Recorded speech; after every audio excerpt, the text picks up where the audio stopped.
And we're live.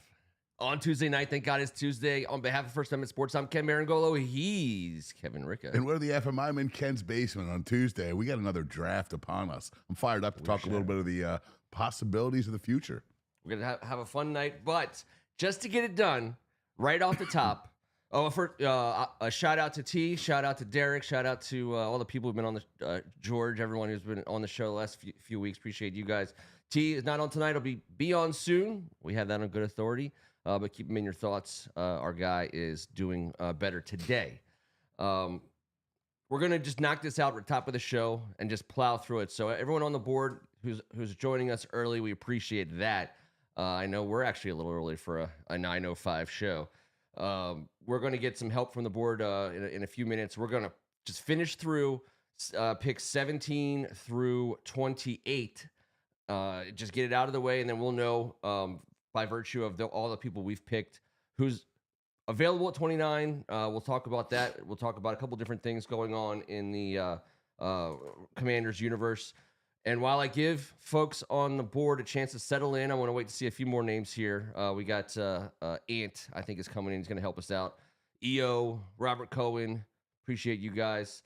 Rhett, hopefully T's reading along. Ken Harris, all you guys, really appreciate you guys being here on Tuesday night. Happy anniversary to the Harrises. How about that? That's maybe that's why we're not seeing him commenting on the board. Well, I don't know if it is tonight, but I know it was this week, I believe. Well, happy anniversary to Ken and Michelle, I believe. Don't get me in trouble. I believe I'm going to go with Ken Meringolo, but yes. Michelle, but I could be mistaken either way. We love it's a bold. It is. You don't guess. Strategy. I was like 80%. Okay. But that's. But the hesitation in your voice made me think I was wrong. It's a soft 80. Yeah. All right, let's just be honest. It's not a very soft 80. All right. How about a couple things to get started with? I got some things on my sheet. Okay. How about this one? This one is. I've been dancing around it for weeks. I've damn near said it's going to happen. I've definitely said it could never possibly happen. I definitely have said, why are we even talking about this? But still, to this day, a couple things are true. Oh, NES, he says he can't hear. What are we doing? Some people can hear. It sounds like some people can hear. Can nobody hear? Oh, for goodness sake. They weren't going to tell us. I think we're good. I think it might be just knock on it. An NES situation, not necessarily a us situation, but that is what it is. Hopefully, can people hear us? Would love to know. Thank you in advance. Okay, EO's got sound. He's also a sound engineer, and he wrote the theme song. So he, how's the theme song coming? I'm so excited. All right, we're in low but clear. I could turn it. I don't even know how to turn this up some, but I'll try. I'll tell you what. The story that I can't get away from in my head and my heart is because everything's possible now. Nothing was possible in the old days, in the long ago. I'm nervous in the early portion of the show. Yes, I know. Micah Parsons is not yet extended and being paid by Dallas. His family is coaching our team that he loves. There's people here, both from a player standpoint, obviously, and coach standpoint, that are here that he would love to play for. He has been outspokenly in favor of Jaden all over the place whenever given an opportunity to be so. And today we learned that the Cowboys are involved in quote-unquote substantive trade talks. Now, everything's speculation beyond substantive trade talks. I'm sure Jerry Jones or anyone in his organization, I'm sure none of them said, we're thinking about trading Micah Parsons. Obviously not. But Jerry Jones said we're engaged in substantive trade discussions. He put out a quote a week and a half ago saying we're almost there on a on a contract with Michael, where we've agreed on. Geez, he might have even used the word substantive again there, talking about how they agreed on a lot of substantive. You've certainly used it more than I've ever heard it said. I'm quoting someone else. I use words I don't know that I shouldn't, and but this one's his word. So, and Michael Parsons never really came out and said, "Yeah, we're pretty close on a contract." He's just straight up, as of yet, not long-term signed for a gigantic contract. And the Cowboys are involved in substantive talks, and they've got money wrapped up in all kinds of places that should be for Michael Parsons on 99.9% of the situations in this world. But their organization is they might need to hit a button, and that's Herschel Walker territory. I don't like being the Minnesota Vikings in that scenario, but that's if he's available. Do you really think that gentleman will slow dance with our front office? So I think yes. And let us wind up with this guy? There's no way in a billion years. So that's been the bedrock foundational argument of this whole thing from the beginning. I totally agree with you. Jerry Jones, not only is he not the kind of, he hasn't proven himself to be that dumb. Like he hasn't let a Michael Parsons kind of guy get away. You know, we have, other teams have. So, and on top of that, you don't give him away in a 4-team division. Is it bad to root for Jerry to have a couple bad years before they can be like, all right, that's enough? So like, he's going to have a few poor decisions here. Done out of pure arrogance and narcissism. I think the newness of Josh Harris, he's a legit billionaire. And, those billionaires are funny people. They're like Fred Smoot in The Arms. They're looking for the long wallet. I don't know many. No one does. No one does, but they know each other.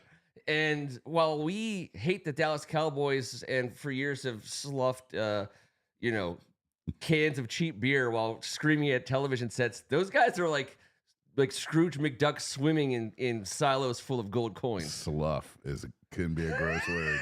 Can be a really gross word. Slough. I think there's a world where eventually Josh Harris is persona non grata in Dallas, and they're not trying to help him out or that. But yeah, there's no way they want to give this quarterback any assistance or firepower on either side, especially their main artillery. Yeah.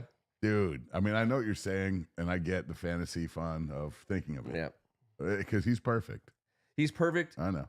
Jerry Jones also, they were interviewing at the owners' meetings. And so, he's going to be the highest paid defensive player at one point in his career. Whenever the contract comes his way to sign, it will be the latest non-quarterback salary in the history of football, as it should be.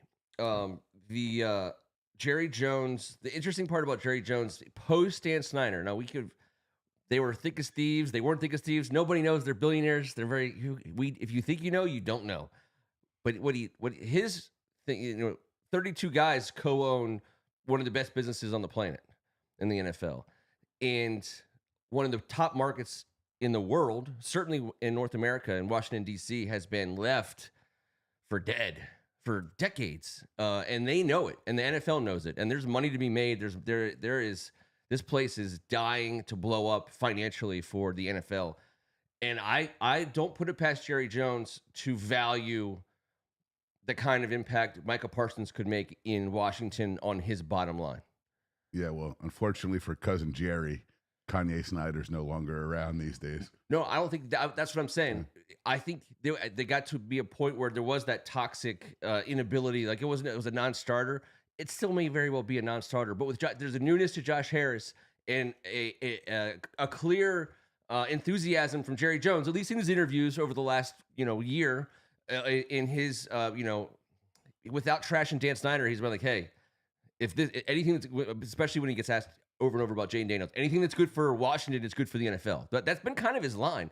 There is a lot of value still, that to kind of to reinflate in the DC because the Snyder sucked it out, for 20 years.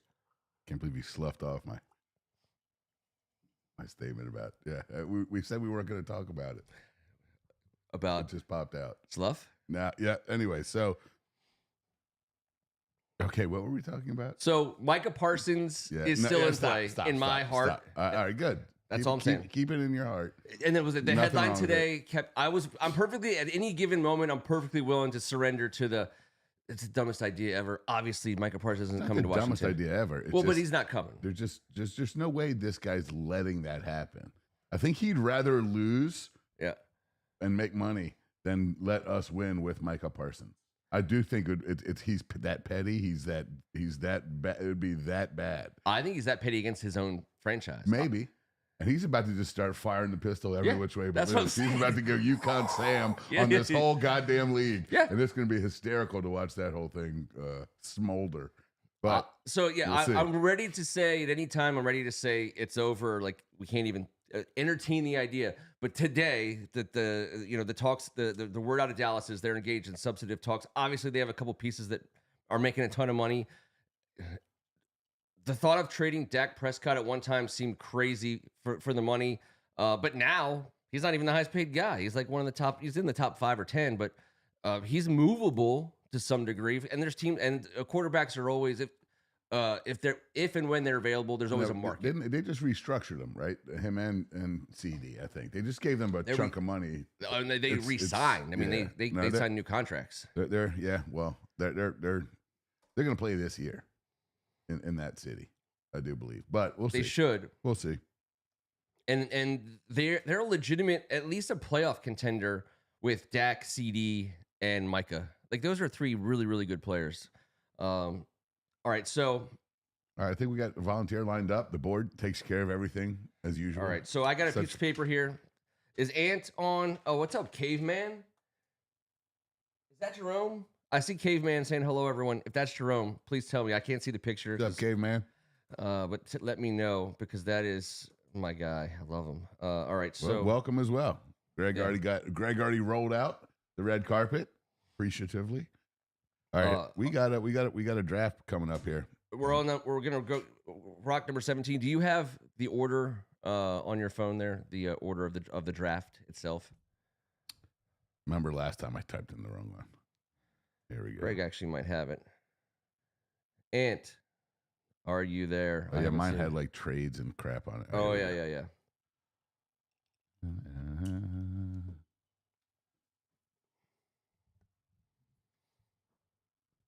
All right. I'm just going to throw the names while he's doing that. These are the guys who are no longer available. Cam Ward, Travis Hunter, Shador Sanders, Membo, big old boy. Let's see. Mason, is that Graham Mason? Yeah. Tatera, McMillan, yes. Abdul Carter, Tyler Warren, Jackson Dart, Will Campbell, Mike Green. Which one's Booker? I can't think of his first name. Alabama guard. I wanted to say Devin. Tyler Booker. I think that's right. Yep. Malachi Starks, Matt Golden, Michael Williams at 15. So Ken's going to take Ant's spot, I guess. Is that true? Okay, so what was 16? Greg, first of all, which team drafted 16? The Cardinals. We gave them somebody. We gave them somebody. Gave them somebody. They deserve it. They get somebody. All right, so they pay their dues. Ken, you're up with the Bengals. Then you're up with the Seahawks, Kevin. I'll take Tampa Bay, and he'll take Denver. I just want to roll through these so then we can just get out of the way all the names that we know we're not going to need. Got it. So for the Cards, I mean, we could just do a quick.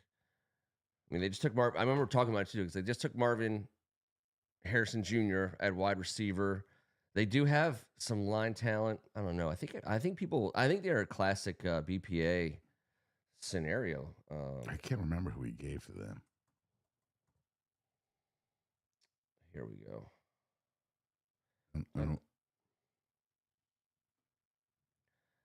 Do you think Shador Sanders gets drafted in the first round? I do. 100,000%.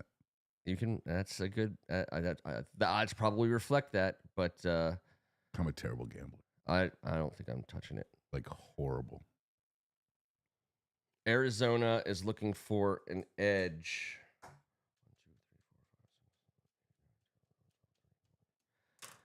1, 2, 3, 4, 5, 6, 7, 8, 9, 10. Did Shamar get picked? Because he's right there. Shamar Stewart. We'll give Shamar Stewart to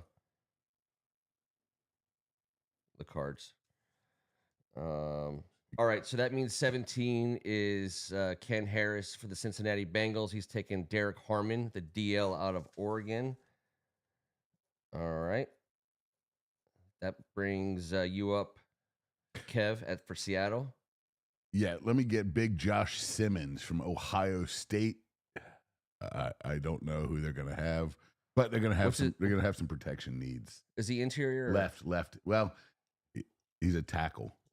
I don't know about his ability to move inside. He is typically these Ohio State top end first round draft choices can play anywhere and out left. But Josh Simmons is going to help any franchise. I went safe there, left tackle, without much knowledge of the Seattle Seahawks scenario at the spot. I have the Tampa Bay Buccaneers, whose number we have. Let's see. It looks like they need a cornerback, and I believe Will Johnson is still available. Yes, he is. Yeah, well, he shouldn't be, but that's a good pick. So I'm taking Will Johnson for the Cardinals. Yep.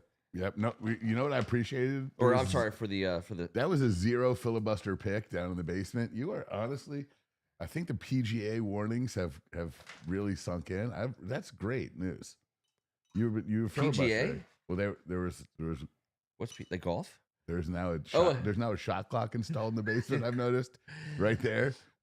28-second. The rules of the clock. game. I love it. The pitcher's like, get back in the box. So. I love it. What's number 20? Who's number 20? I saw that here. Denver Broncos. Ant picks Denver Broncos. If he's not on the board, Greg, you're going to have to take it for him. No, we have a Ken. Ken Harris. Oh, yeah, Ken I'm Harris. sorry. Ken Harris is signed, sealed, and delivered. Yep, Ken Harris. All right, Ken, you're on the board for the Broncos. I also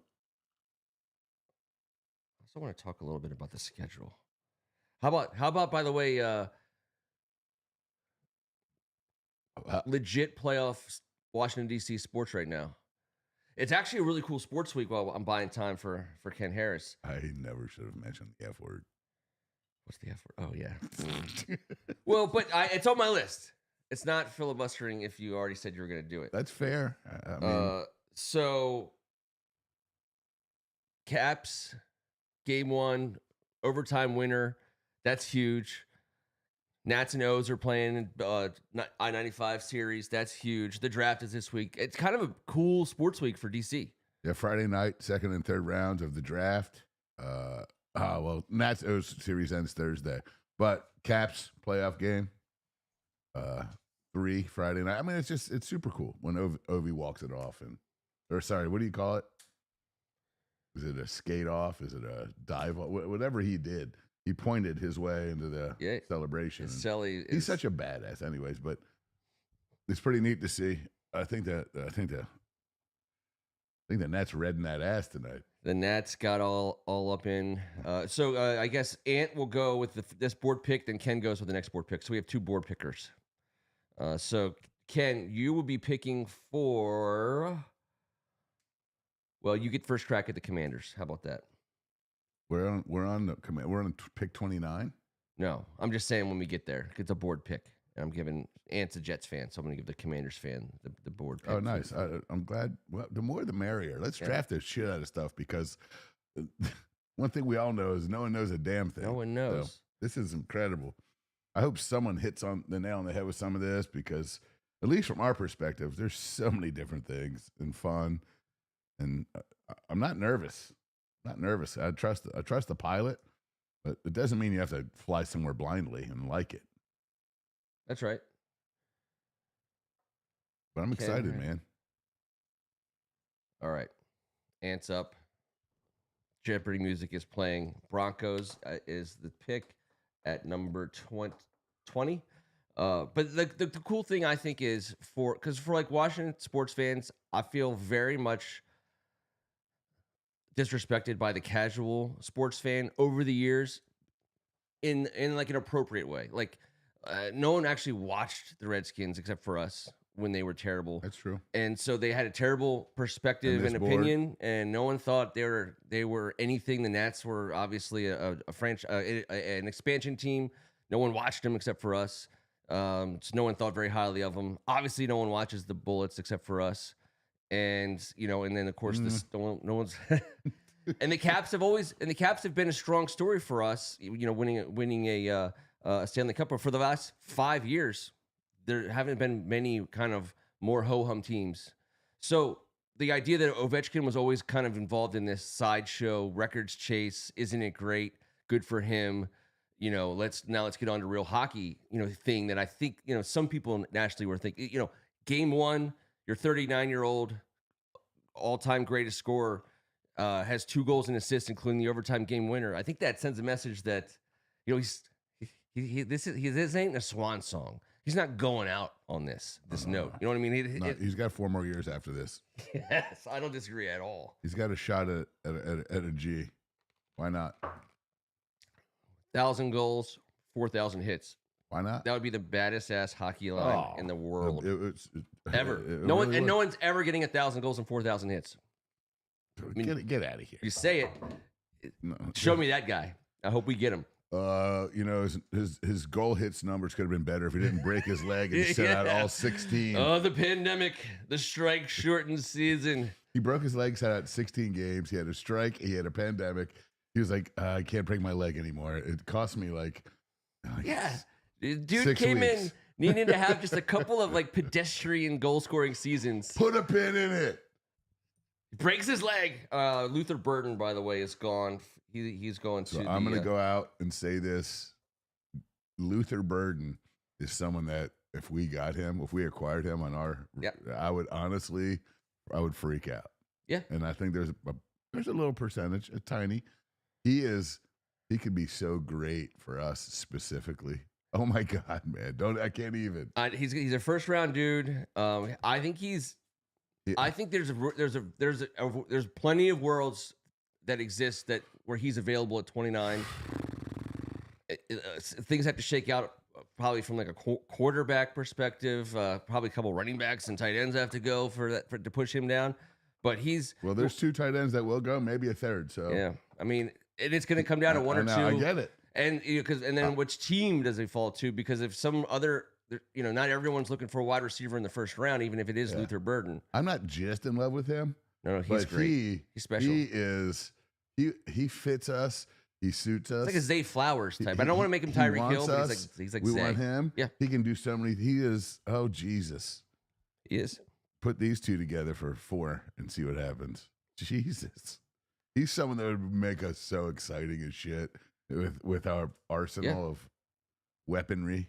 Holy hell, would that be something? DL Ole Miss is gone at number 21 to the Steelers. 22 to the Chargers is Kevin. I got the Chargers, huh? Yeah. Man. All right. Has Jahdae Barron been drafted yet? The cornerback from Texas? Nope. All right, because the Chargers, they need secondary help. And I'm giving them Jahdae. The dude's a badass. We'd love to have him. So I would imagine the Chargers would too. All right. 23 is going to be, I believe, me. And I'm picking for the Packers. I love the Packers. I always have, always will. Green Bay Packers are, in my opinion, the 4th team. So you have the Eagles, Lions, Skins. And then who's in terms of going into this season, who do you think is for real for the NFC? It's got to be them. You can put them right on par with us as well. It's going to be them. Then you have Rams and Bucks, maybe. But the Packers. I don't know about maybe. Both those teams are scary as shit, especially we haven't even hit the June 1st yet. Oh, I know. They are going to go buck wild with guys. So yep. The Rams were sneaky in the playoffs. We were talking about them. Both those teams are greatly coached by guys that I hate playing against. For the good guys, of course, and they run their shit the right way. They know it, like our guys. They know how to put guys in the right position to succeed, not just draft idiotly and hope that they can squeeze fit. It's awesome. I know the Packers are trying to make a decision with Jair Alexander, the quarterback. Who said I think Jordan Love came out and said, like, hey, we got to keep this guy. I don't see if he's able to exert some quarterback influence. The other player, I guess, who's available with Princely Mielen, the Ole Miss senior edge rusher. Yeah, I don't know if he's ready right there, but I'm gonna take him. Yeah, I mean, I'm gonna do that for. He's got a first round grade. You found him to be Regal. Princely. Found him to be Regal. Princely. I love the hard names. Princely Mielen, the Ole Miss edge. Mielen.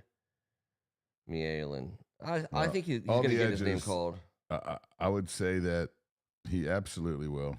Yeah, there's so many edges, and it's pick your who you're most attracted to. I'm going to say if we get Pierce, Easy E from BC, because I can't pronounce his name either. Yeah. Shamar from A&M or Scouton from A&M. If we get one of those 4 guys, I also do the exact same draft dance that I would do if we got Luther Burden. I want any one of those guys. I just like saying these things because who knows? But all these guys fit. Pierce, Easy E from BC. I don't know how to say Donovan Izzy, Stewart and Scouton. Anyways, who's up? Am I up? 24 is the Vikings, and that's Big Ant de Capua.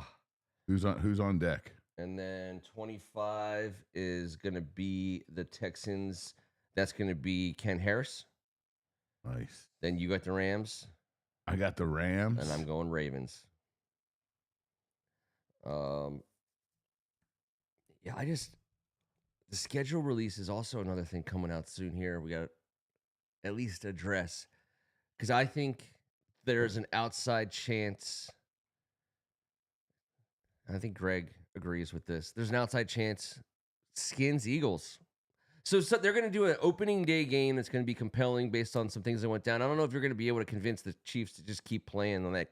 I don't know. Or someone's going to have to host it.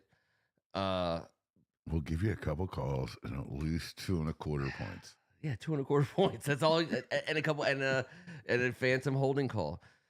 I think the Eagles Commanders is super compelling for the NFL because for obvious reasons. It was the NFC Championship game. I think we got thrashed. Like no bones about it. We got waxed in the championship game. But I just want to say one thing: we got waxed in the championship game. We only had 3 D tackles play that day: Jonathan Allen, Jerzon Newton, and Sheldon Day. Payne was out. And our number 1 leading snapper off the edge was a gentleman named Carl Davis Jr. Carl. So that day, our top 4 snappers were Jonathan Allen, who was coming off a pec, Jerzon Newton, who had multiple foot surgeries as a rookie, and Sheldon Day, who was knocking around like a pinball. And Carl Davis, who didn't snap in one of the previous 2 playoff games, but led the edge rushing in snaps. The Eagles are not going to see that specific front 7. Not that specific one. Not that specific one. I felt so much better about myself when I stumbled over this. Yeah. What? I forgot about Payne he got a little nicked up and he had 0 tackles. And I was going to give him statistical shit. And I was like, I forgot. Where were you? I forgot. He was gone. But only 3 tackles played that day. A rookie, a knockaround, and a torn pectoral. Yeah. No wonder we got manhandled by a badass offensive line. And Carl Davis couldn't do shit about it. No, Carl's wasn't getting it done. Jesus. But I think it's in the NFL's interest to it's the best. I think many people would agree that the Commanders were the best team left. I think I would like to meet the person who would want to argue that we would have lost to Kansas City in the Super Bowl. No, we weren't even this close to the Super Bowl. That's how bad we got beaten. I get it, but I don't think we lose to Kansas City in that game. I mean, I'm just going to say they might have beat us in that game. I'm not gonna sit here and be like, I can't. We have to have some credibility as 2 guys who know that we had 10 touchdowns rushed against us in the final 2 weeks of the playoffs. They look so bad. 10 times one team carried the pigskin across our goal line against us in the playoffs while we cheered relentlessly. Yeah. Carl. God damn it, Carl. So good to see you, Carl. All right, 20. It's Philly Buffalo. NES, is that what it's going to be? Is it going to be the Philly Bills game? I mean, it's going to be something like that. I think we're in the mix for the first time in a long time. I'm not saying we're going to get that game. I'm not even saying I want them to get that game. All I'm saying is it's the first game on the docket. It's a big deal. A lot of people have their fantasy football drafts that night. I know I'm in one, and it's next level if the Skins are playing that night also. We'll see. But the Chiefs, oh, speaking of the Chiefs playing again on opening night, or like they always seem to, would you want the Chiefs to be Christmas Day every single year for like the rest of your life? Well, I mean, until like St. Patrick Mahomes is canonized, yes. Okay. Why not have Fat Santa Reed on television every year? Ho, ho, ho. He makes it fun. I don't care if they win or lose. But I love watching Andy Reid go about his business. I love the way they go about, whether it's, a good day or a bad day, their offense is amazing. But recently it's been the stockings have been very short. They need a long stocking in the offense to really change things. Yeah. They really do. And Kelsey, how much longer can he possibly, he's great. But he's on the Ertz range right now. I mean, what do you think about taking it one step further? Because everyone knows Dallas and Detroit, they locked down Thanksgiving early on. I never understood it as a kid, but there's nothing to understand. They just play on Thanksgiving. If the Redskins had a situation like that, would you want them to play on Christmas? Would you want them to have a day like that? And there's not that many. I mean, Christmas is really it would be the thing. I would want them to play because and it's at home. I would prefer Thanksgiving. Yeah. But I wouldn't mind it because it's during the holidays, during Christmas. Yeah. The few things that galvanize, because listen, we all love family, but there's going to be a few hurdles. But this team is now in phase 1 of the ultimate gather everyone together and bring everyone together. Don't miss this. With a glowing gold. Yeah. I mean, come on. So I think Christmas would work great, especially with who we have right now. And who doesn't want to watch Jaden Daniels on Christmas for the next decade? That's it. From here to Canada, to Mexico, to California, and everywhere else where we fly everybody's ass out there to England. Brazil. Come on. No, NES. I know. I understand. And Greg, I did hear that the NFL, here, I'll throw that up there. The NFL did say they're not going to turn Christmas into Thanksgiving in terms of giving teams a. But this. What's your definition of Christmas? Is what they want to know from all of us. Oh, we're football wise. We're gonna on the day. On the day. Yeah, like everyone's watching, everyone's home. You finish opening presents, you watch. What's the first? All right, everyone on the board. I just want to see on Christmas Day. I just remember I'm as a football junkie. What was the game? What was the football game? I'm not talking no specific level. What was the game on Christmas Day? I remember as soon as the presents were unwrapped, I'd be playing with my toys with the TV on, with one eye on the toys and one eye on the game. Lakers Celtics. This was football. Oh, football on Christmas Day. Christmas Day. Did that used to be there was Army Navy one traditional game? No. Okay. I like where your head's at, but think about how much further after the season that could have been. Is the only clue. Christmas Day. Mm-hmm. A football game. Archaic name. Shockingly crazy name, but pretty cool back then because I was like, all right, I understood it. And wait, the Ken Meringolo saying the blue-gray game. He's GD right. Yeah, it is the blue-gray I game. could not wait for it. All-stars from all my favorite teams with their own helmets on. It was like a Major League Baseball game, all-star game. You were like, all right, they have blue and gray jerseys, but they wore their same helmets. Yep. Like Maryland got it was ACC-centric because I think the game somehow started, obviously, in this region of East Coastness. I could not wait for it. And there'd be local guys in it every year, and there'd be articles in the paper about which local guys were playing in the blue-gray game. It was super cool. Super cool. My dad played in the blue-gray game. I think this might be where it came from. Pretty neat. Pretty cool. But yeah, that's cool. Pretty awesome. It was a specific senior game, which, those are few and far between anymore. But I couldn't wait. And you know what? They couldn't wait to play in it. And it was a neat game. It was a very cool game. I love that game, but Ken Harris is always ready for a good trivia answer. I mean, I do remember the Blue-Gray game. I do remember seeing some famous Terps. I feel like I may have seen like Frank Wycheck playing that game. Terps were always doing well in that game. Yeah. And a lot of local high school Terps and local high school guys who went to other colleges. But locally, we kicked butt in that game. And it was neat to watch, and it was a big deal then. Yep. It really boosted your draft status if you excelled. It was a little Senior Bowl-ish. It was cool. What a different world we live in. I know. That was a Christmas Day game, man. By the way, since the board's talking about it, I know we have some picks to update. Picks have come in, but we're in the middle of we pre-produced this whole entire segment. So we didn't, and I haven't. But hold on, I just have to say, because people on the board are talking about it, primetime games. We'll get the maximum amount of primetime games. We haven't talked about Hard Knocks yet, which we're not going to talk about right now. But here's the things. Here's where the money is for the NFL. If the Commanders agree to go on Hard Knocks, which they just changed the rules for who goes on Hard Knocks, we would have been ineligible. Or we would have been. We could have said thanks, but no thanks, as a result of being a playoff team last year.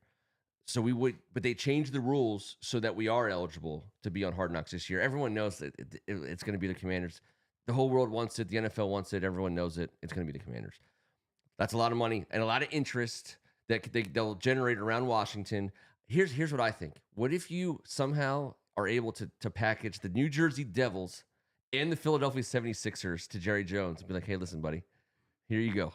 Have some NBA and some NHL love. Trust the process. Here you go. These are professional teams. Trust the process. We'll take Micah Parsons. Thank you very much. We'll trust the Jaden Daniels process. It happens very quickly. It's way faster than the Embiid. How likely do you think it is that in the scenario where it's possible that Jerry Jones trades with Josh Harris, in that scenario, how likely do you think it is that Jerry Jones is like, hey, buddy, you have, we know how much money you're about to make by me giving you this guy. I want my hand in that pocket. Side deals all over the place. Jerry Jones wouldn't trade hookers with Josh Harris. Okay. That's I'm trying to say that's my fundamental stance. I know this to be a truth. Harris is not a hookers man. No, they never are until they become an owner in the league. Then I don't believe that about Harris. I don't believe it about Harris either. All right, it's like a Biloxi Blues situation, like Matthew Broderick. All right, never mind. Going off to war. I believe everything. Remember, they all go. Anything can happen. I know Ken Harris remembers that scene from Biloxi Blues. I love Biloxi. Yeah, but that's kind of Josh Harris. It's like I don't know. They just have a long conversation. Hard Knocks, dude. Hard Knocks is going to be like a kick to our newfound genitalia. I'm sure they're doing everything in their power to avoid it because we have successfully avoided it at all turns. I'm shocked. Yeah, but that was for different reasons. Yes. Well, I think we were avoided. Yep. That was little Kanye Snyder. Yes. Kanye Snyder was avoided. Lil Kanye. Yeah. Lil Ye. There's no scenario that exists for the NFL that's better for them than us being on Hard Knocks. And therefore, I'm convinced that's how it's going to end up being. There's been no talk about it whatsoever. Josh Harris is not a dummy, but like everything's going the right way. I mean, down to everything. The players, the front office, now we get the stadium. The whole world's in our... We're like the most... Everything's great about us. We're the hot girl on the block. This is the time to be on Hard Knocks. But I hope the editing is just Mariota and just a Hawaiian t-shirt chilling. Josh Johnson rocking chair, nice breeze coming through. Minimal Jaden, tiny bit of Jaden. Let them talk about him. Let them all talk about him. Leave them out of it. The good news is with that whole thing with the Giants. There's good news with the Hard Knocks. It's not good. Here's what's good. Last year the Giants got absolutely shellacked, right? Because they had in real time a camera on the dude whose kid, like 8-year-old kid, was telling him to do whatever it takes to get Jaden Daniels, and he was like, not that they could or would have, but all the, I mean, when's the last time like it's like your grandfather pulling out a reel of film and be like, "Hey, Jesus, hey kids, I was honest to God, I'm gonna start. This is when I decided that we didn't need Saquon Barkley anymore. Let's look at this one, everybody. Let's look at this one together." And just like, and then the reel comes on. And you're like, "Holy shit, that actually happened." If he goes to Philly and becomes dominant, it's never gonna happen. Wins the Super Bowl, I would never. Worst home movies ever. The Giants were absolutely crushed. I know it's true. It's the worst. So, it's the worst. It's the worst. So therefore, I'm confident beyond anything that I believe. I mean, I just know to my fiber that the Hard Knocks experience will never, ever, ever, ever be like that again for any team, because they will never allow it to happen. Never. That was so bad. That was so bad. That's never going to ever be topped. Ken Harris has mentioned that Jackie Chan is possibly training Jaden Daniels' mother before the upcoming season of Hard Knocks in the art of mental and physical combat. Yeah, there's definitely some, obviously Jaden Daniels' mom is going to be on Hard Knocks for sure. God damn, that's going to be tough. It's a fine story, but it's not an easy one to sell for us. We're like, hey, you're rookie of the year quarterback. Seems to be super tight with his mom. Here's a video of him at a wedding. Oh yeah, and that's his mom dancing with him right there. It's like, come on, dude. Oh yeah. Meanwhile, she's probably our best line of defense. I know, you're damn against right. the world. Oh my God. For our guy. She is Dave Butts, Daryl Grant, Dexter, and Charles all wrapped up into one mom. She's Clint Eastwood in the Line of Fire. Super mom. If you can get through those four, then what? She's got to have a sister that plays linebacker, correct? There's got to be, or at least Terry Tate, or like an Alvin, office linebacker, like tiny little baby sister, Alvin Walton type. But wears huge shoulder pads. Why didn't you call me? Well, I had this taken care of. Why didn't you call me? It is. Oh man, they're great. I root for them. I want Jaden's mom's jersey. We got to do it. Jaden's mom. That could be the only thing that could side rail us. It's side railable. So, anyways, I and the fact of the matter, it's certainly for. I think when Hard Knocks first started, I watched it. When it had a team on that I hated, I did not watch it at all. Yeah. Then when it had teams I wasn't that interested in, I didn't watch it. Then you could almost see all the good parts in highlights via Twitter and the next day. And I watched it for Chicago. I've watched it for a couple teams over the last. I pick and choose these. I watched it for McVay and the Rams. I know you did. Yeah, I had to. ESPN 360. ESPN. Don't call Ken. Don't call Ken. Dude. Kevin, can you please stop calling Ken? There is no way in hell, in my opinion, that they don't put us on Hard Knocks this year. So you know what? And if because otherwise it's like, why have a show? Like, who wants? No offense, Ant. I know you're out there. I mean, how many times can you put the Jets on? How many times can you pick it? How many times can you find a player like Aaron Rodgers, follow him to a team, and watch ayahuasca terribleness? So yeah, everything that's happening here is everything they want to put a spotlight on and showcase. And I'm sure we are going into overdrive to fight it and not be on it, because no one wants to be on it, nor should they, especially after last year. So therefore, the negotiation is, okay, here's the deal. We're going Hard Knocks, but Hard Knocks has to be a different show. Hard Knocks can't be the home movies of us giving Saquon Barkley away. You know what I mean? We're never doing that again. And that's amazing. And I also learned in this conversation, Jaden Daniels' mom might be Aaron Rodgers' agent for who he should date. Oh, I love it. That's fantastic. Yes. He's like, baby, listens. Your career is going down. What you need is a more manly dude, a more plain Jane looking face. No distractions. No distractions. Yep. And when you hit 30, you get you get into a different place. 40. You just got no distraction out of the league. Yeah. Yes, I appreciate you, Ant. No one wants to see the Jets on Hard Knocks again. They might be the all right, we've gotten off the damn picks. You told me we were going to make these picks, get the hell out of Dodge. We're doing it. And then that's what we're doing it. Before we start the show, let's just knock this out. Okay, so what's 24? Shit. Newfound genitalia. I'm just randomly seeing a highlight, a comment that says newfound genitalia was going to be his brand's name. Oh, wait, his band's name. Okay, gotcha. That's Craig Martin's band's name, Newfound Genitalia. You weren't paying attention earlier. No, I wasn't. Yeah. Oh. Oh, yeah. Sorry. And now I'm going back and I'm seeing it all. Okay, who's number 24? Okay. 24 was 24 the Vikings? Yes, it is. And the Vikings were picked by Anthony DeCapua. And they took Kelvin Banks. All right. Look at that. Pen to paper. Kelvin Banks, 25. Is me, I believe. No. Ooh. Texans. Got it. I'm Tyler. next. Oh, no. Tyler Booker is gone. Tyler Booker's gone, but I'm picking up what you're laying down on that. Josh Connerly goes. Yeah. You lose a Tunsil, you gain a Connerly.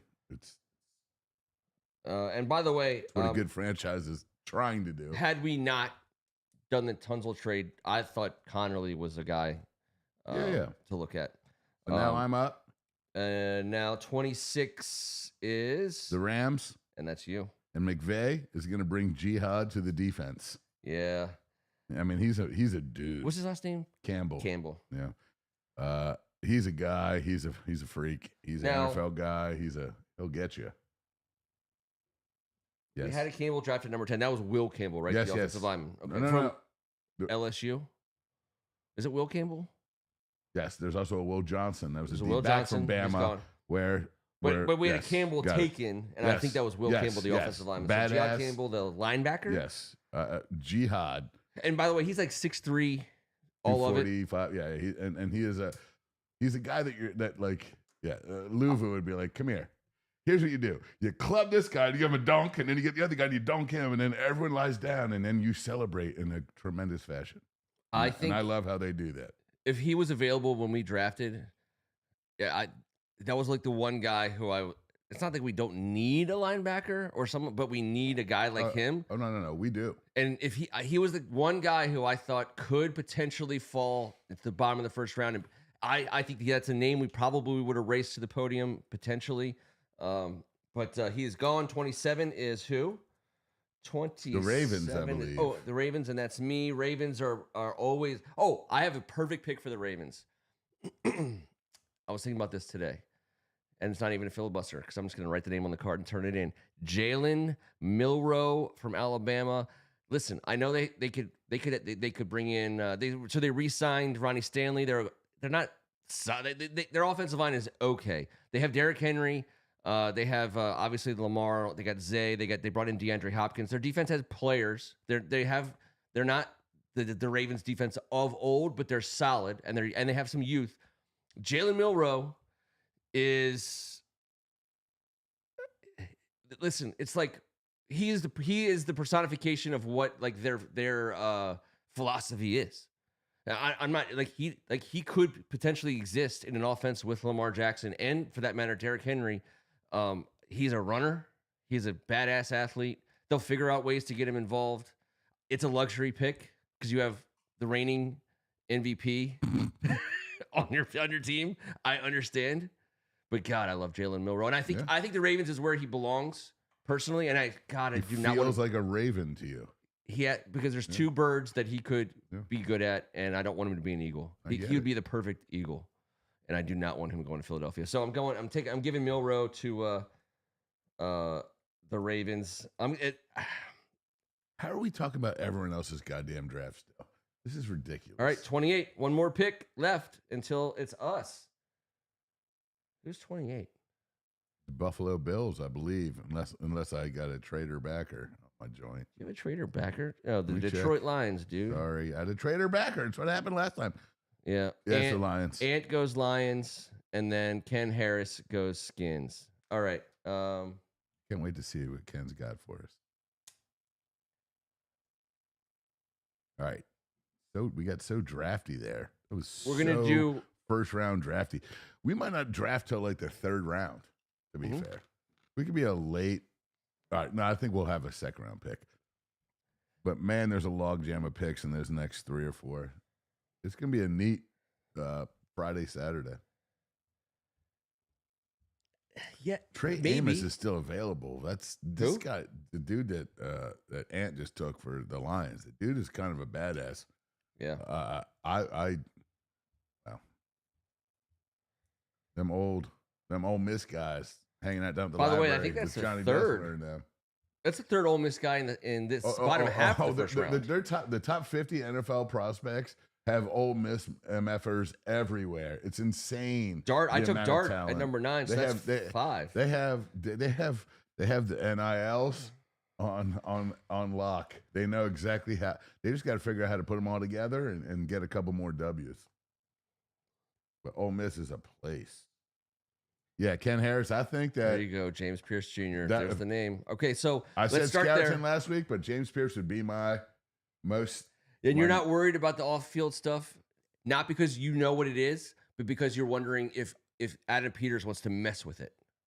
I don't know what you're talking about. Messing around, the mess around. He's got a couple off-field concerns. Not like the issue is it becomes an issue of not. What were they? Are they like I drove a car and didn't pay the loan, or was I like smacking people in the head and taking names? I think driving around 500 miles an hour. Let's see. Showing traffic stop in 2023 where he was arrested for disobeying police. Charges were later dismissed. Okay. He has a perceived, quote, uncoachability and reluctance to engage with the media. I don't care a ton about that. The coachability thing is interesting. Listen, when you're a first round prospect, you get your whole life dissected, and people mess it up all the time. Like, for all we know, James Pierce just wants to play football at the highest possible level. As long as, he's not doing something horrible to another person. That's correct. I don't want my edge rushers getting their 19th Eagle Scout badge. No. Just going to be honest. Okay. Give them to the guard, the offensive guards. Give those guys Hunters, Eagle Scout. Like, holders. have at it, trash way. Yeah. But my edge rushers, I don't want them selling Girl Scout cookies. I'm not looking for those guys to knock on the door and Latter-day Saints me. By the way, I respect that and I love it. Yeah. And I'll tell you that the thing about James Pierce that stands out, also is it just comes down to size. I mean, he fits the bill for everything that Adam Peters said like 8 months ago. Everything. Like I mean, how he said it. He said every time 6'5", 240 pounds. He said all of it. All the measurements, 10-yard splits, the 20-yard, the cone. He said all of it. All of it. And he checked every box. So he played in Tennessee. It's a legit. He's been this is the era of professional football players coming, playing professional football for not the first time. So James Pierce has been getting paid to play football for quite some time. He's an animal. I mean, he's exactly who you want out there. I don't think I've not heard the words domestic abuse. I've not heard the words sexual assault. I've not heard the word, you know what I mean? All like those are the ones where like even Howie Roseman, he got a lot of flowers over the last couple weeks because, he said, hey, listen, we're not even going to No one gets drafted unless they pass whatchamacallit's test. The dude in the field that looks like he just took down 4 Philly cheesesteaks, then a roast pork with sharp provolone. Big Dom. No one gets drafted unless they pass Big Dom's, blah, blah, blah. Like, they're giving Big Dom such Philly Big Domness. But you know what? Let's take a behind-the-scenes Big Dom, and I do believe we've got a couple. Oh, yeah. Yeah. We didn't do all this in the last year without just doing it properly on that level. So let's all take a deep breath, too. Big Dom is a classic Philly personality. He's big and fat and Italian, and he's insecurity. But don't be fooled. The NFL is like you're like, hey, I wonder if you work for the FBI for 20 years chasing down terrorists. Where do you go from there? The NFL. Hey, I wonder if you're in the CIA and you're like an undercover secret agent in Syria for 20 years. Where do you work after that? The NFL security. I mean, the people who are doing their checks, they're like the baddest badasses in that field. I know, but I don't like the firm. I don't like his nickname because it's a Philadelphia. I know. Big Dom from Philly. Like if James Pierce Jr. ran through like the mall, Big Dom has no chance. None. His head's on a swivel. He's never seen him. What if Baker Mayfield runs through that mall? Oh my God, Big Dom! Put your security jacket on. Make sure it's got it glows in the dark for when you're lying on the ground. I think Baker has a chance. Perhaps. I'm giving Baker a chance there.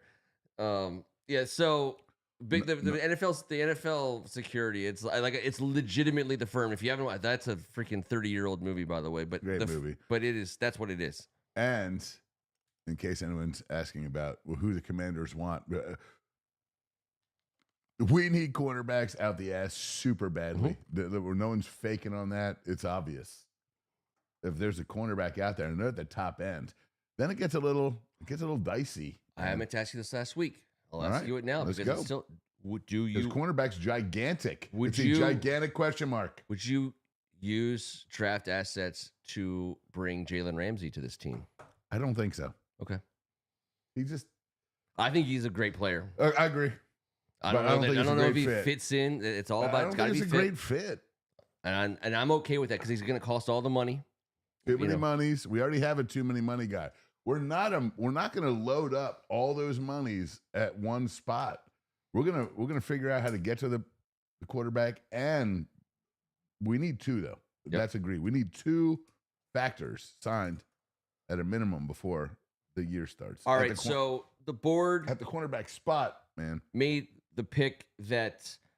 Greg said this is Pierce's rap sheet. Pierce's rap sheet is not that bad. It's not. It's a thing only because he's a first round prospect, and they're tearing his life inside out, and they've come up with some strikes because you can in 2025.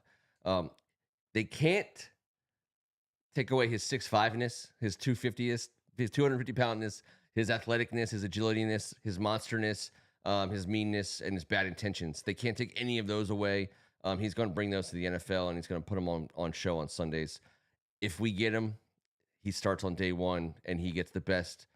He's in the package on day one. He's in the package. You're right. He's coming off the edge on third down like an SOB, flying out of hell, and he will earn his way on. You got to put a little mass on that 245 frame. That's it. It's the best. When you talk about, whenever you talk about when before the draft, you say who's the best prospects, and then you always say, well, some of these will depend on the team that picks them, because then you have to decide, match the player with the scheme and philosophy and coaching staff. That's the name of the game for us, because these monster defensive ends and edge rushers in the first round. There's not a better spot. There's not that many better spots in the NFL for a rookie edge rusher to come in when he has Payne, Newton, and any of these other guys. A Super Bowl champion, 9-year starter in the league. But Deatrice Wise is the guy to talk to. Yes. And we heard him talking, and he was like, I cannot wait to be a great guy to everyone, personally. Yeah. And I was like, let him do this, because those are intertangled, obviously the edge rusher and the cornerbacks. But here's what we have coming back. Lattimore, no picks for us last year, and only played 3 games, but he was here for felt like half a season. Shane Ristel led the team with 2. I think we had 7, and 5 guys get 1, and he had 2.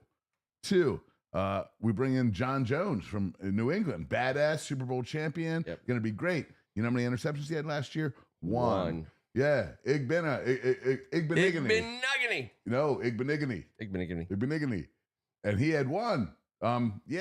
So cornerback is a gigantic spot for us, and it's tied hand in hand with edge. Other teams, to be fair, other teams just ran the ball down our throat a whole lot too. Maybe, but also there was only 3 teams that had less takeaways than we did last year in the NFL. Like, come on, man. What saved that? So it's interesting that you say that. Get the damn freaking ball like we said we were gonna, Joe. We talk about plus minus, and at the end of the season, I believe we were still +1. But that's a testament to Jaden Daniels. It's a testament to. It's a +1 for you, Ken Meringolo. It's a testament to our ability to recover fumbles. We were the best at it. I said that week in, week out. Yeah. We're so good at recovering fumbles. Allegretti was like Johnny on the spot. Biotish was like he was like an octopus, like just lying there on his back, like we were so good at that. The takeaways is the takeaway from that whole situation, because we didn't have enough takeaways. We just limited our turnovers. But also, and it worked, which is good. We had more turnovers than I thought we did. Yeah, but we had less takeaways than I imagined too. So so we got to do better there. We got to draft sticky-handed DBs that play a physical game, and we got to get some freaking lift off the edge. It's true.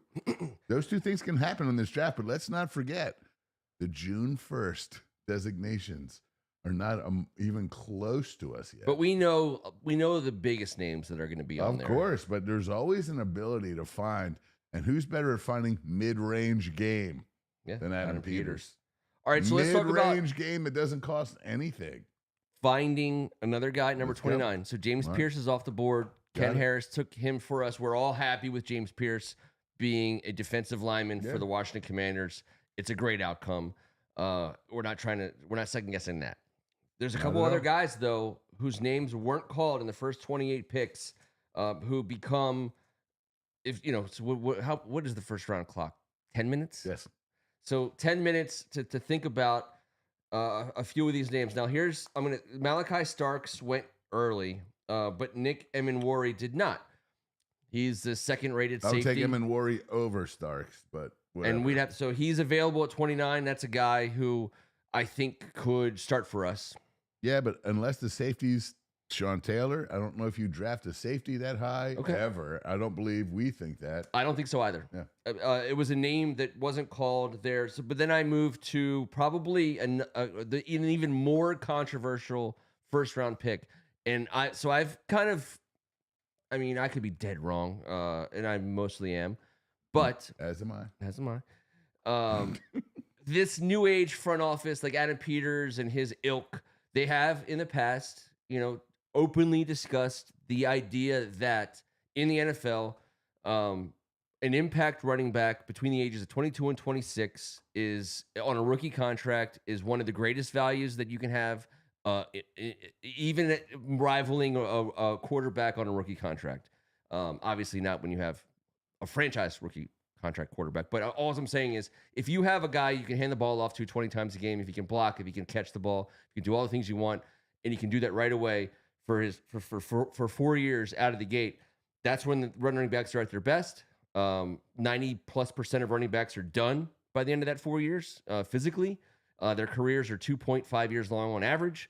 And so it's an impactful position. It's a high visibility position. And if you have a guy there who can do it, he's worth his weight in gold. And so if you love a running back so much and you don't think he's going to be there in the second round, I was trying to think, is there a guy, and the one guy I kept coming back to was Hampton from North Carolina. He's a badass.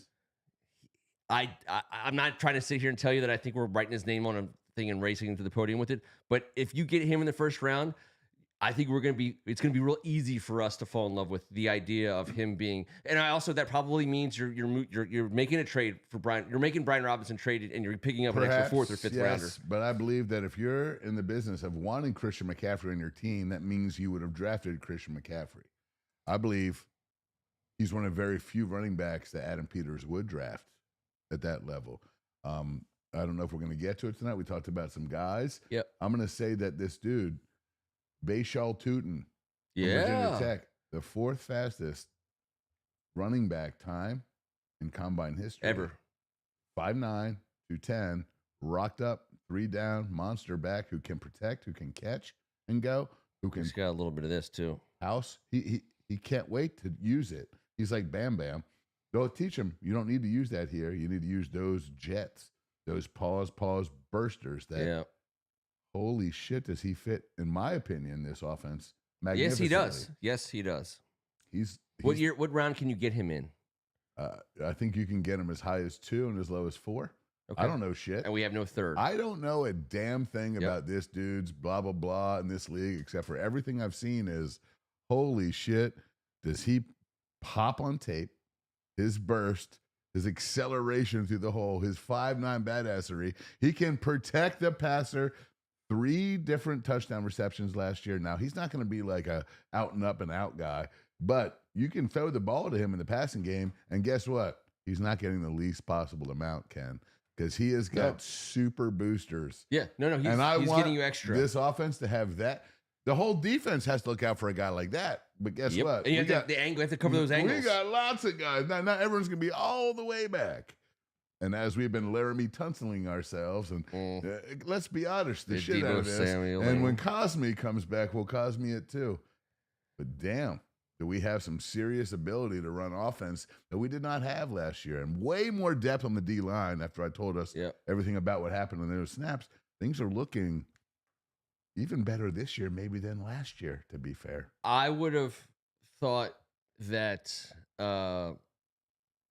if we were going to because you said Sam Cosmi, and that always gets me rolling because he was like our best guy coming into this season. It's hard to say Sam Cosmi because he might miss a little bit. He might. No, he's going to miss time. He's going to miss time. But when he comes back, the question is, whenever he comes back, how back is he? That's the only thing that matters. If he heals fast, great. If it takes him longer to heal, fine. When he comes back to play, is he Sam Cosmi? We won't know until we know. Does that increase our need for an interior offensive lineman? A great spot to get interior offensive lineman. You can always draft linemen. The third round, which is where we don't have a pick. So getting ourselves back in. I think that's where Bayshal Tootin goes. Yeah. And we don't have a pick. But like you said, if you like a guy, you go get a guy. If you like a guy, you go get a guy. We'll see what happens. Everyone's going to want to trade back. The gluttony of like if it was like in the deep blue sea, Ken, there's a fit. What's it called when all the fish get into that one? Oh, yeah, when they ball them up, the minnows. It's a ball. It's a bait ball. They bait ball them up. The bait ball is late second to late fourth, mid fifth. There's a fat ass bait ball. You can dip in there and get some players. Gorge. Yep. You can gorge.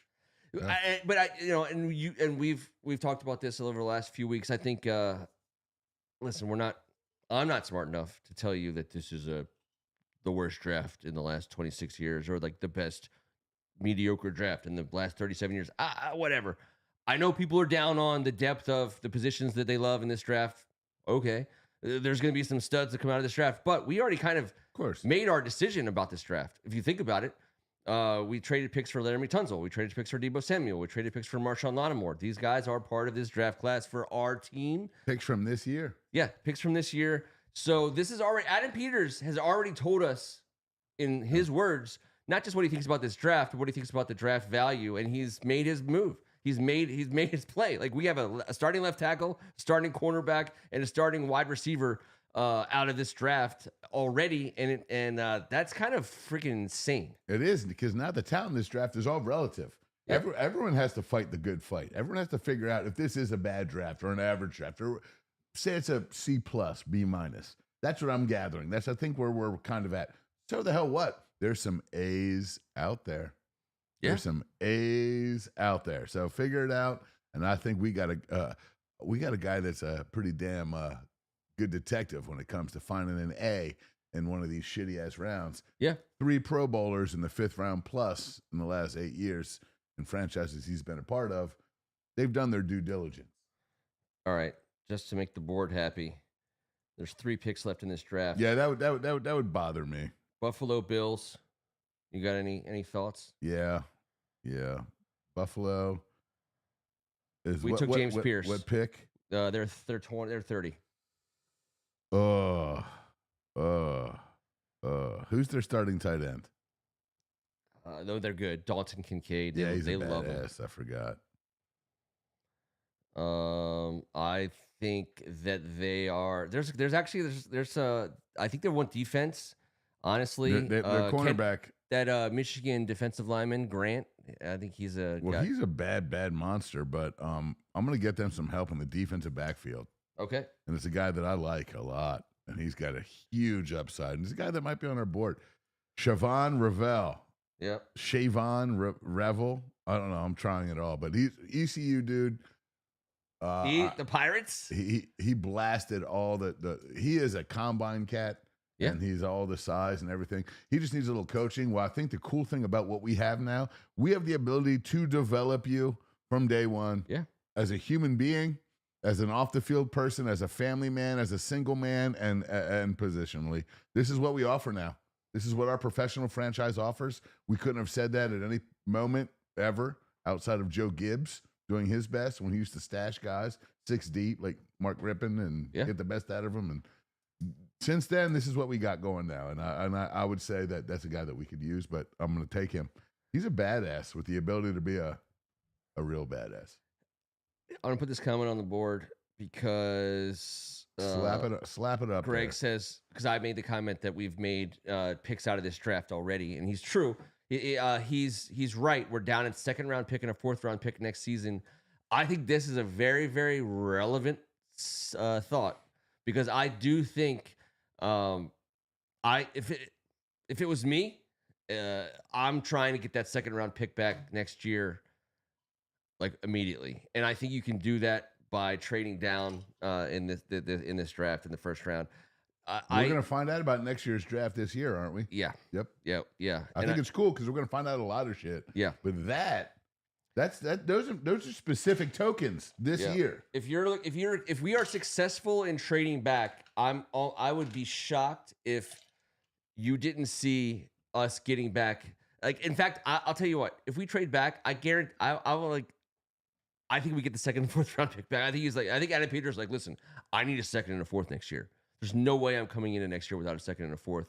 And so that's like the starting point for negotiating on some picks. The key is now, and I'm filibustering a little bit because we have 2 picks left, but the key is for trading back. One little splashy. Is always, is there somebody on the board who will trade, someone would be willing to trade up for? And that's kind of what I was like starting to get at with so we took James Pierce, but there's other names, and James Pierce is the guy.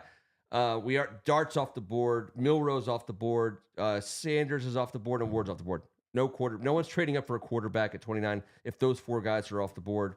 Malachi Starks is off the board. I don't think anyone's trading up for Nick Emenwari.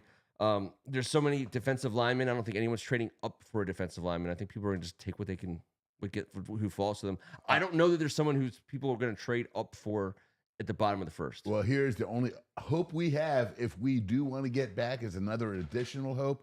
Any one of these quarterback-driven franchises that wants to get a guy late in the first round, get that 5th-year option. Yep. That wants to sneak in there. I keep reading this about Jackson Dart, but maybe your guy Milrow. Who knows?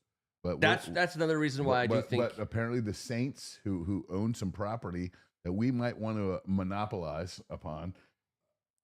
So there are that could be the deal. There are a couple of might quarterbacks. Want Jackson Dart. You're darting the wind. Yeah, somebody might want him. I took right him there at overall. 29. At 29, someone might say, "Let's take a flyer on this guy with a 5th year." Another quarterback taken at number 29 by us. And people keep saying that might be who the traded. Saints. Joe Gibbs famously traded, and I could be getting the numbers wrong. I believe Joe Gibbs traded back up into the first round at number 29 to pick the second player from the same team in the first round. Campbell? Yeah, because I think he took Carlos Rogers. Right before Aaron Rodgers. Aaron Rodgers. Yeah, so I think... So I'm not sure if those are the exact numbers, but I know that was the exact game plan. And I do believe you're right. 27, 28, 28, 29. It's right something like right around there. Yeah, no, that's exactly what went down. And there's a couple quarterbacks in there. I remember being like, "What the hell? Oh my Huasca." Auburn was undefeated, I believe, the previous season, if I'm not mistaken. Mm-hmm. Jason Campbell was the starting quarterback. Carlos Rogers was the corner that we picked. Who we forgot to get him LASIK. Get him some LASIK. Then San Fran was like, "How about LASIK?" And he led the league in interceptions and went to the Pro Bowl. It was, and you know who got it right was Philip Daniels, the defensive tackle. He was like, "Dude, you can't see shit. Call this guy." And he was like, "I called that guy." And old school. No! That's so old school. But like I can't see. Jason Campbell was a great Joe Gibbs quarterback. We had Mark Brunell also, whatever. But that Auburn Jason team, Campbell had the Roy Rogers slow down commercial tagged to him. Yes. Roy Rogers is slow and might be, but it's the kind you eat. He was in the back and he was like, "Here it comes. It's a coming." And then, and he was good. But Jason Campbell had 2 guys to hand it off to. Cadillac Williams and Ronnie Thompson. Ron, the guy who went to Miami. Simpson. That's Donnie Simpson. Ronnie. Come on, everybody. Stanley? Help me out. No, offensive lineman. It's Ronnie. Ronnie Simpkins. Smith. Ronnie. Damn you. I got it. I can't pull it. It's Ronnie something or other. I know you guys got it, but either way, their backfield was there's no college programs out there that are going to be able to yeah, we got lengthy. take Cadillac Williams and Ronnie. Damn it, he was the first. I know he was the first great Wildcat quarterback. He beat the Patriots single-handedly. 4 or 5 touchdowns. I think he had 5 touchdowns. He was out. He was Ronnie Thomas. God dang it! It's not Samsonite. I said Ronnie Simpson. Then I said no. Is it Donnie Simpson? Samsonite. It's not Samsonite. We don't look things up either. Ronnie Brown. Ronnie Brown. No, I just called him Ronnie. It was Ronnie Brown. Damn it, Craig Martin. You got it. The brand new Wildcat in town. And we took Abdul Carter at 7 last week. Yeah. He somehow fell to number 7. I don't think there's a world where that ever happens. Does anyone want to tell me the third running back recruited in that Auburn freshman class? Say it again.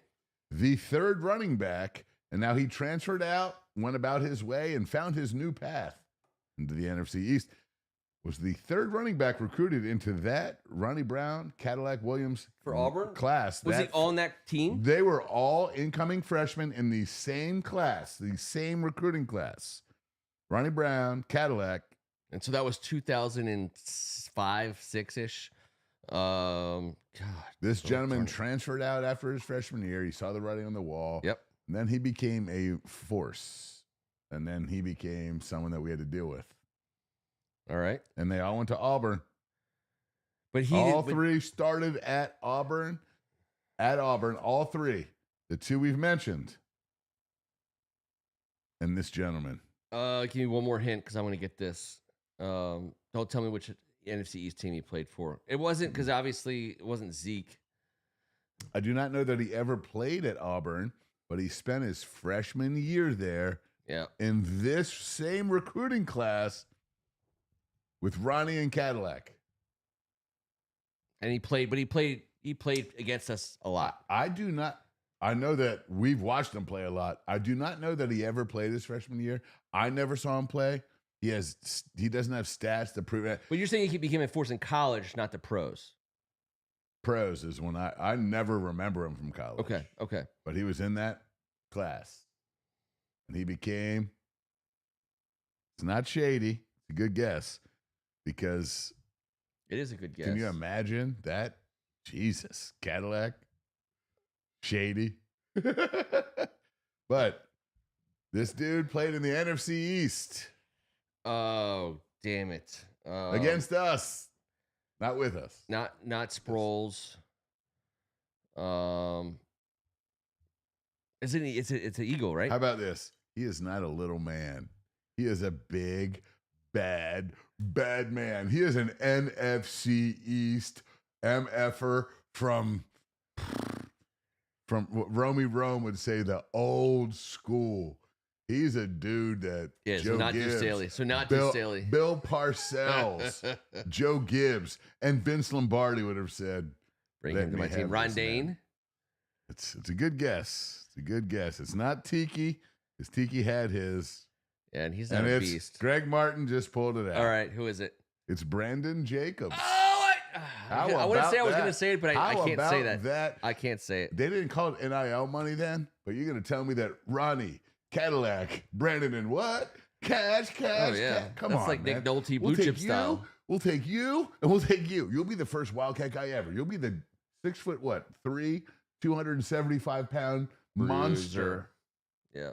And Cadillac, you'll be the highest paid of all of them. Like, get out of here, man. Last. Now Tiki was UVA. Don't tell they would be very upset. I am. I'm not a barber dude. I get it. By the way, Spring High School is a bad place. A bunch of great athletes have gone there. It's in the middle of nowhere, and I'm telling you, it's coal Southern Virginia. Yep. Oh yeah. It's for real. That's where the Barbers went. That's where JJ Redick went. That's where a bunch of big time athletes have gone, and everyone looks back at it, and that's an honest living. Oh yeah. No, you pay your dues, and it's a factory. I mean, they put out those dudes. I guess tell Greg, Abdul Carter, Ken was losing his shit. There's no way, obviously. I was trying to get him to 29 due to a loose stools. Yeah, we were trying to report the night before the draft. I think he regularly attains loose stools pregame.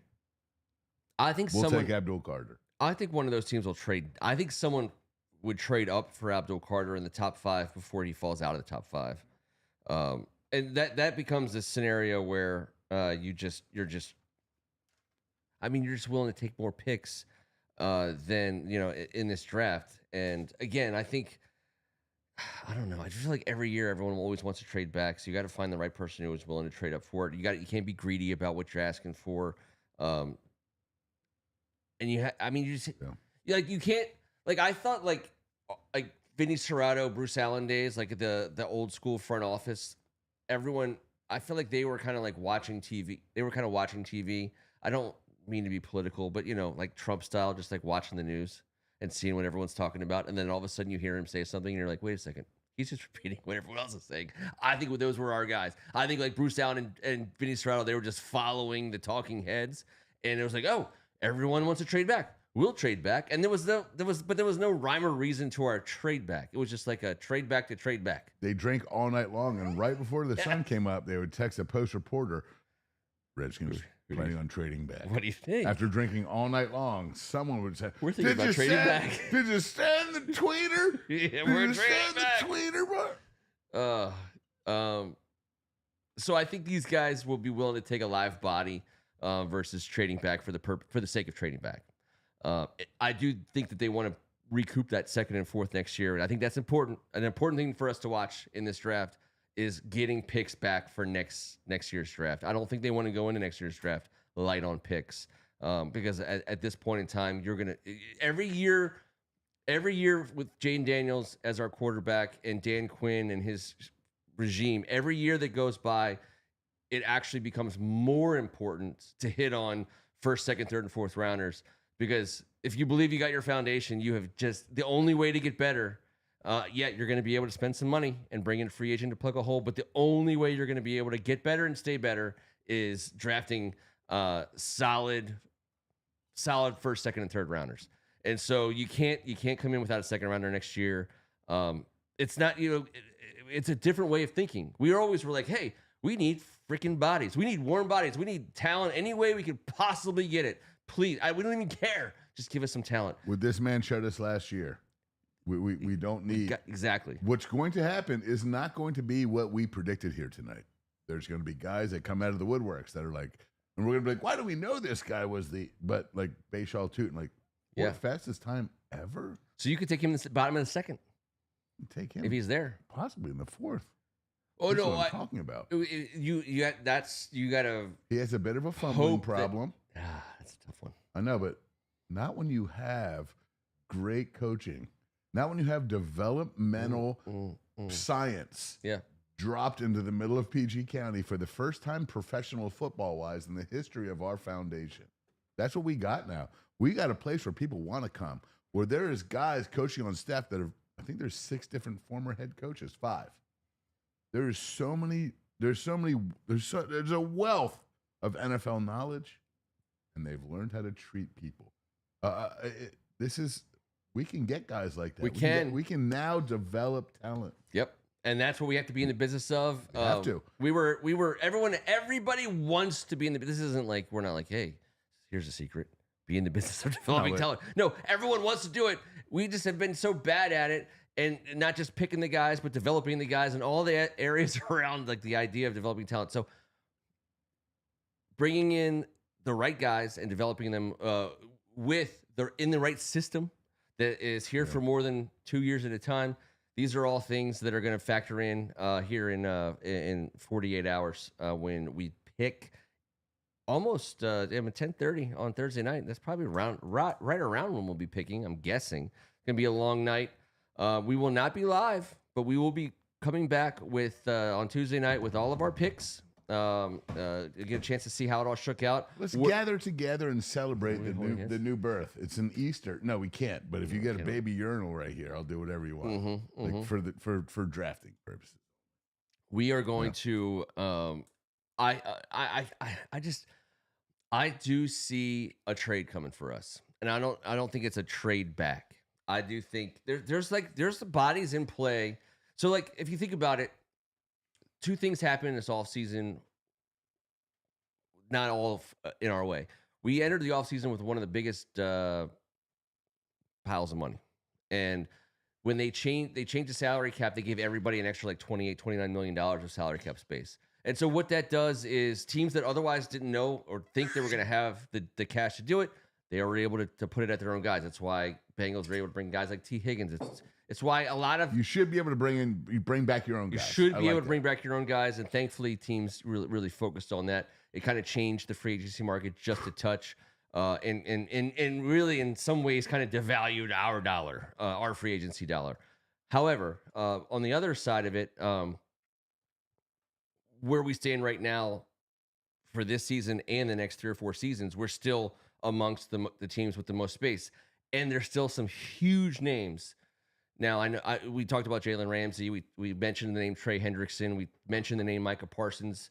There's huge names that will, I believe, be potentially on the move between now and Thursday. The trade value of players, like there's really like, unless you really believe in this June 1st stuff, like once you get past the draft in the NFL, like if you really wanted Trey Hendrickson or Jalen Ramsey, if you drop a first or second round pick on one of those guys, like you're not all of a sudden ready to pay top dollar to bring in some of these other big players. I agree. But sometimes Trey Hendrickson deals need time to. But you can't let teams get married to other guys. Also, but then when people have to pay the piper. What's PFF? Piff? It's P. P. Oh, P. Oh, you got a P. Oh, I love it. Now's the game. Okay. Well, we're gonna get you out of here quickly. I mean, I was trying. I did the tried. Said it. The trade. I think there's gonna be some cool trades. I don't know that will necessarily be involved in them, but I do think there's gonna be some big names. It's not just about pick a first round pick this year for a second round pick next year. Blah blah blah. Okay, I've got a 3-2-1 scenario. Can I talk to you about? I'm going. Let me wait. I hope I'm just telling you. You're gonna go. I'm just saying. I mean, I've never done this. It's been 10 years, but guys, Jesus. We can take an EP break. By the way, we're only on. This is like $1:20, an hour 20. But he walked here, so you got to think about that whole thing. Oh man, there's so many opportunities now. It's just me and you guys. We can just talk about Kevin without him even being here. And then he's going to try to pee super fast. It's going to be like the fastest pee ever. What can we say? Does anyone have any questions about Kevin they want me to answer before he gets back here? I mean, I'm happy to field just whatever queries you have.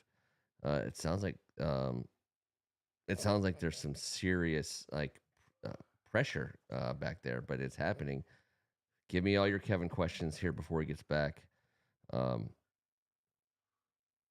No emails, mister. I don't want any of that in my history. I just don't want it in my history. Next week, Greg Martin, that 6th-round draft sounds great. I like it. I love stuff with the movies like that. I mean, we're gonna get back into here for about a month and a half. A little bit of a lull in the NFL schedule, if you will. We'll have some OTAs, obviously, but we'll be watching rookies play with their teams. Oh. Sorry about that. So I was fielding questions. I thought this could be a good opportunity for me to answer any questions. That you can see the camera. Hands angle. Always above the table. Always above the table. That is a rule. It's in the Constitution. I know. I enacted it. I stumped for this rule. I can't. I won't do that to him, Greg. Not tonight, but maybe next week. It's and by the way, it's not. I think it's more of Samwise. I look like, is it the chunky one? It's not the chunky one. Don't you do it. I'm not going There's so many chunky ones. No, it's just the vote picture. When we do the votes, it's like T looks great and you and I don't. That's the shtick of the show. That's fine. That's fair. Yes, it look great. He always does. I hope everybody has a great time.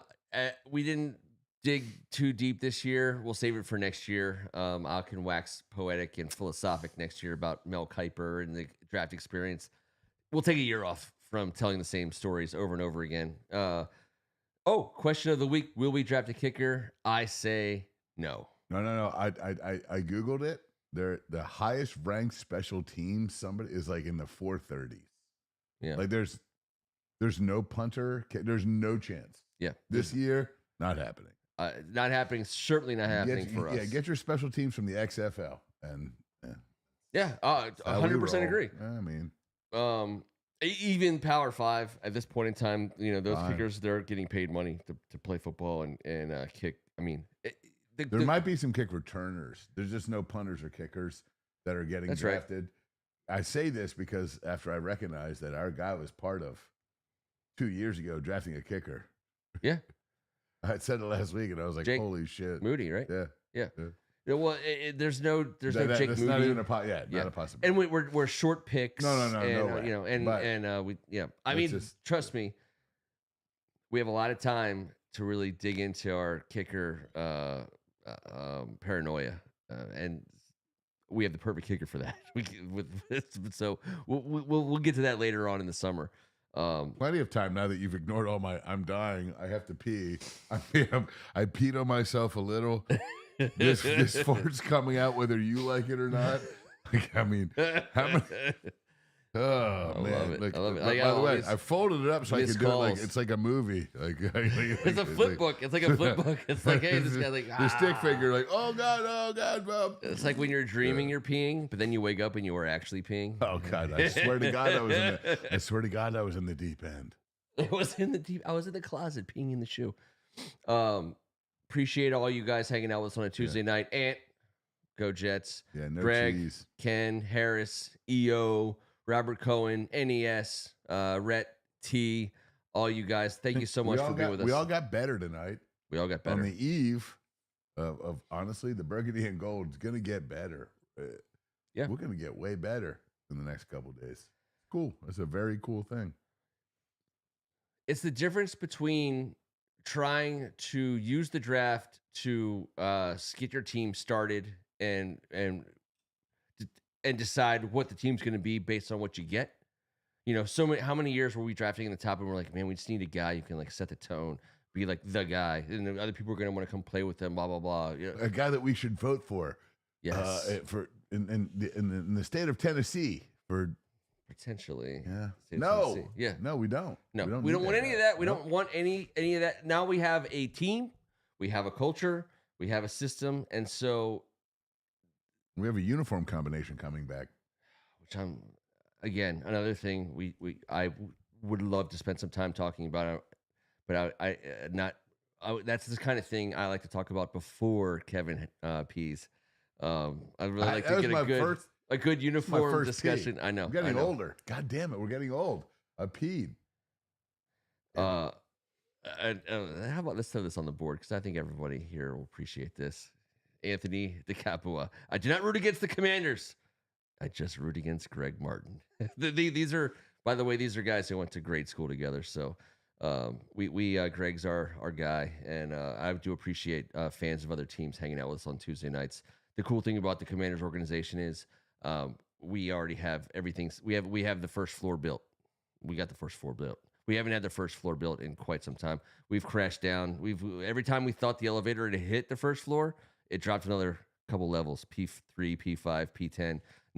So we've built a foundation. We've built the first floor. All the players and the talent that we're bringing in, now it fits into that. And we figure out how to make it work with that. We're no longer looking for an identity in the draft. No. We got our identity. No, guys got to fit what we've already established. That's right. And good luck doing that because it's the best of the best. We got a cool draft idea. So we got the 6 rounds and +1 next. That's happening for sure, Greg. Yeah, but the one movie draft next week, I like it. 6 rounds, favorite guilty pleasure movies that when you see on, you have to stop and watch. I'm just gonna end the show by saying, like, what's the most? I'm not gonna talk about the discussion because I'm not gonna. But all I'm asking you is this: what's the last movie that you flipped to because you saw it on and you stayed with it at least through the next commercial breaker? I'm gonna answer it, but did you hear the end of the P fart? Pick it up. There was a fart. It was Tombstone. That was because it's been on since Val Kilmer died. a lot on various places. I've actually, and I can't stop because you know how I feel about it. It might be my number one seed of all time, dude. Now that you say that, but since he's passed, it's been on all these different wherever I go, there's the option, and there's certain scenes that I'm like, I can't. Who am I if I'm going to change this right now? And that's one of very, very, very few movies. I've checked it on Tombstone a handful of times in the last couple of weeks. You're right; it has been on a bunch. I'm trying to think. Last night, I was hopping around, and I'm trying to think of the movie that I landed on that I wrote out. Basketball Diaries. No chance. No freaking chance. Hoop Dreams. No way. No, not happening. No, but Greg gave me the assist on your DiCaprio Basketball Diaries because you were like, dude, they're running this like dribble handoff set, triple weave, and next thing you know, Leo just steps back and drains one. I'm like, Ken, stop. It was gorgeous. This is not. Oh man, can we get out of the April Fool's Day pranks? All right, so the April Fool's Day pranks or the interview with Dan Story next week. First of all, I'm gonna give you that. I'm old. I'm not a young guy anymore. I tell the same stories over and over. I'm sorry. Dang it. But for just Madison County, I got some good stories to tell that no one wants to hear. He also reads Bridge to Terabithia on the first Tuesday of every month. It's true. It's a true story. The neighbors come over. It's amazing. It's a dramatic reenactment. It really is. On my patio. It's a horrible story. We look forward to celebrating the team that we will have built by next Tuesday evening. Bold predictions. There's no bold predictions. I think bold predictions are. I do think there's going to be I think there's going to be some big ticket items traded in the next 48 hours. I'm not certain that we're. So here, I guess here's my thing, Kev. If we were ever a player for Trey Hendrickson, I don't think we are. Then yeah. Adam Peters is basically letting it go all the way to because I think players like that there's 20 defensive ends in this draft. When you are an assassin, you understand how to make time go really fucking well. Yeah. You don't get your heart rate up. You're sitting there. You've already got the scope set at the angle that you decided for the last 6 months with a team of specialists due to the wind and the possibility. Everything. The hay is in the barn. Yep. He's not going to get surprised or fooled by anything that comes his way. He has a standard. He has a system. All he's got to do is go, oh, well, slide it over. Oh, yeah, we have that. No, thanks. Or, that sounds great. Boldest prediction. Doing business with you. The boldest prediction I can muster tonight is that we trade for Christian McCaffrey. That's my boldest prediction. Oh, Jesus Christ. I know. You're going family? Yeah. You're going like brothers on the same team. Adam come Peters. Save your baby. And mom's like, go save your baby brother's job. He didn't produce at all last year. They had big hopes for your little baby brother. I'm just trying. I try to think of something crazy. She definitely doesn't talk like that. She doesn't look like she talks like that either. No. Baby. Baby, I told you. What you got to do, baby? I told you not to be drinking all that. I told you not to be drinking that. Don't let Kevin drink that number third one. Get it. We appreciate once again everyone bringing out. We went 10 minutes too long. We're going to close it out with a little E.O. Anderson. Let's see. Let's get us to the spot. We love you guys. We'll see you in 7 days. Thank you, guys. He's Kevin Ricca. Let's get better. Let's get way better. Let's get guys that are going to be around for a long time that are cool as hell that we can talk about and have some more fun. Have a great night. Have a great weekend. Enjoy yourselves for this 3-day draft experience. I'll be thinking about all you guys, man. So now I know. So Greg's had heard my story.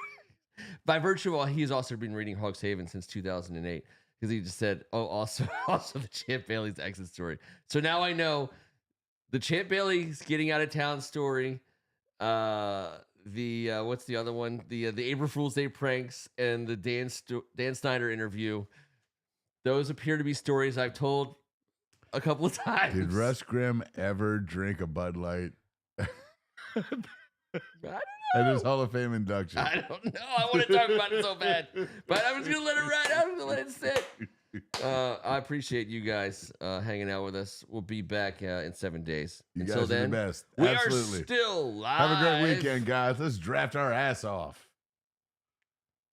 Let's see. Let's get a little bit of EO in the house and close it out the right way. To. Hey, that was fun as hell, man. Fun as hell. All you guys are. That was great. Ant, Greg, EO.